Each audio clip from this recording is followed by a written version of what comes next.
Right now I'm going to be installing this LED light to replace this light fixture right here. My wife and I want a more updated look and feel. We want to change the color of lighting, and it's a really cheap, cost-effective way to bring some new, fresh life into our home. So the first thing that I need to do is go ahead and cut the power, then I'll get to installing this.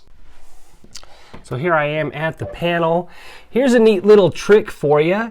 These are going to be on a 15 amp circuit. Most lights in a home will be on a 15 amp circuit. So if you look at the top of the switch here, there's your 15 amp circuits. This is going to be your 20 amp circuits over here. Typically your kitchen outlets are 20 amp circuits. For the countertops, that's where you're going to be plugging in appliances, you know, the microwave, the toaster oven. Those use more wattage, so they're on a 20 amp circuit. And then your lighting circuits are usually on a 15 amp circuit. So just a neat little trick there. If you ever, look at this thing and you're like, well, where do I even start? Well, start by figuring out where you're working and then what amp circuit that might be on. So go ahead and cut the lights here in the kitchen, and let's go ahead and go back and change out that light bulb. Cool, so the power is off. Now I'm just gonna go ahead and remove the light housing here, and then we can get to removing the fixture. So the first thing that I always do when I'm working electricity is I take my voltmeter here and I make sure that the actual power is off to the fixture. If you don't have one of these, they are very handy, and you will want to be using one of these. They're relatively cheap and they can save you from a lot of pain. So first things first, identify kind of how this thing is hung up here, and then go ahead and take it down. So basically we've just got 2 screws in here. Let's go ahead and remove those screws.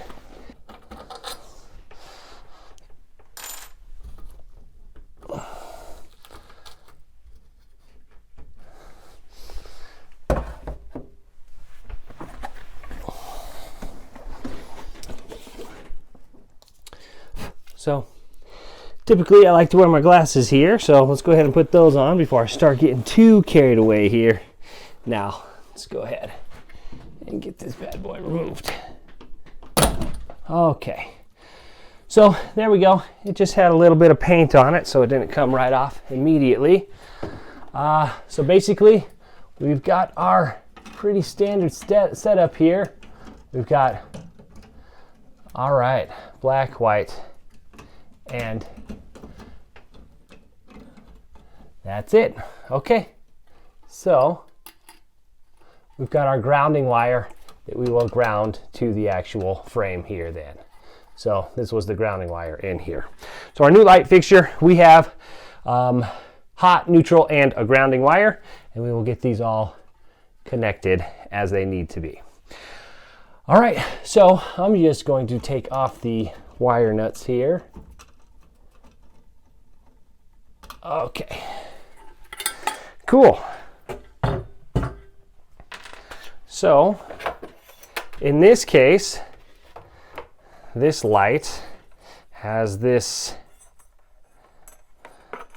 metal piece, oops, put that in backwards here, that will go in to the back of the light, and then it just turns to lock into place there. So basically we'll fasten this to the ceiling here, and then we will go ahead and get our wires connected, and here is where we will connect our ground in this instance. So I am going to go ahead and see what we're working with here. Basically use this existing piece to mount our new piece. Yeah, we're gonna need so basically if I use the old connections, I can slide it basically right in there, and there you go. It's gonna be our new connection. Cool. I'm all set up here. Now let's go ahead and put up the light. Perfect. So our fixture came with 2 wire nuts, 3 wire nuts actually. I am going to put them to use. So I'm going to take the 2 wire nuts for the ground, or for the hot and the neutral. Those are what I'm going to wire up first, and then I will go ahead and get on the ground. All right, we got the hot. Now let's get to neutral. Then we'll get the ground. And basically, we have this thing hung. We'll be ready to turn on the light. Well, I wanted to be cool and not make any mistakes, but I unscrewed the ground too far, so that was embarrassing. All right, so let's go ahead, try that again. We are just going to unscrew the ground just a little bit. Okay, I'm going to take my wire here. I'm going to make like a loop with it, and then when I hook this around, I want the loop to be coming around onto the screw, going around clockwise, so that when I screw it in, if anything, it pulls it in. If you're looping around the other way, when you screw in, it's kind of pushing the wire out. So hopefully that makes sense. Basically, hook the grounding wire around a screw here going in the clockwise direction, so that when I screw it in, it doesn't push the wire out. All right, so there we go.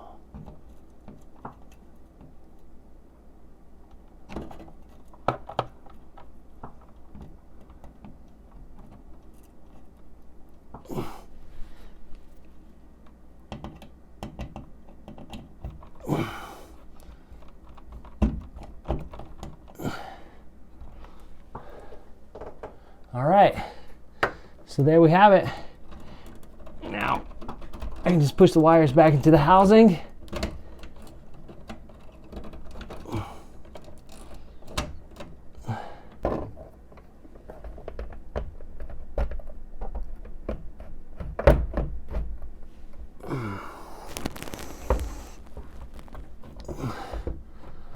All right, so that was the hardest part, getting it flat up against there, getting all the wires in there, getting it up onto that base, and then turning it.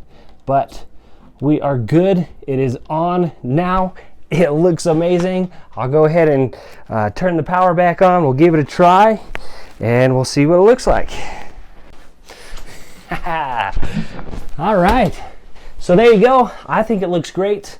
It was really easy to install. I'm not a professional. I've done a lot of DIY home kind of project things. So on the scale of things, this did take about 45 minutes for me to replace. I thought it would be a little faster than that. Took me a little longer than I expected, but really wasn't that hard. Didn't have to do any drilling, didn't have to do any hard work. Really just had to take out the old one, wire up the new one, put it into place. The hardest thing was fumbling with it just to try to get it flush to get up there. So again, my name is Drew. I do lots of DIY, homebrew, kind of just living life, lifestyle videos. So if you want to see more, please like and follow and subscribe for more of my content. And if you want to see how to paint these kitchen cabinets white, I've got a great tutorial on how I did that to update my old laminate kitchen cabinets.